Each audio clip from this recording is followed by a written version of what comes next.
Welcome customers, I'm Kevin from NativeCode. Let's see how to manage themes in GoBiz admin panel.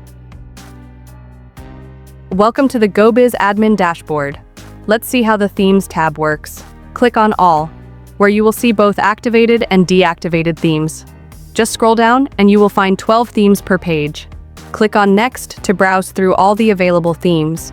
You will find different themes suited for various professions.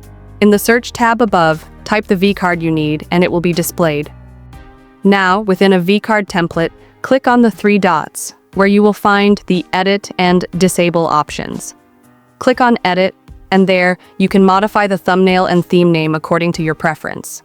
Once done, click on Update, and you will receive a message stating, Theme details updated.